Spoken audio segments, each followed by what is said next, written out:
बहुत समय पहले की बात है। एक नगर में एक ब्राह्मण रहता था। उसके 7 बेटे और एक बेटी थी जिसका नाम करवा था। जब करवा बड़ी हुई तो उसका विवाह एक अच्छे ब्राह्मण लड़के से हुआ। विवाह के बाद वह अपने ससुराल में सुखपूर्वक रहने लगी। एक बार करवा चौथ का व्रत आया।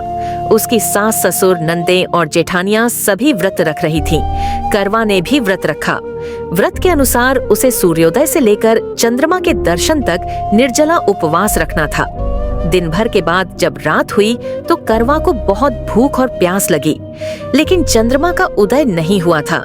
उसके भाइयों को अपनी बहन की हालत देखकर दया आ गई। उन्होंने सोचा, बेचारी बहन बहुत भूखी प्यासी है, इसे कुछ खा लेना चाहिए। सबसे छोटे भाई ने एक ऊंचे पेड़ पर जाकर छलनी के पीछे दीपक जलाया और कहा, देखो बहन, चांद निकल आया है। बहन ने सोचा, सचमुच चांद निकल आया है।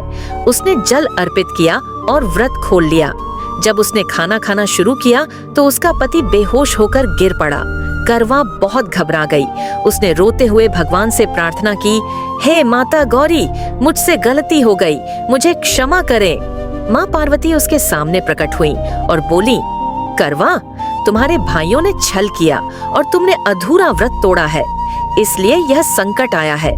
अब तुम विधि विधान से फिर से करवा चौथ का व्रत रखो। अपने पति की दीर्घायु की कामना करो, तुम्हारा पति ठीक हो जाएगा।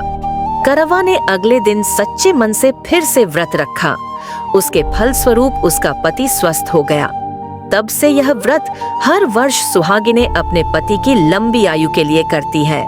करवा चौथ व्रत का महत्व, यह व्रत पति की लंबी उम्र और सुख समृद्धि के लिए किया जाता है। स्त्रियां सुबह से रात तक निर्जला उपवास रखती हैं। चांद के दर्शन के बाद पति के हाथों से जल पीकर व्रत तोड़ा जाता है। यह व्रत स्नेह, विश्वास और अटूट वैवाहिक बंधन का प्रतीक है।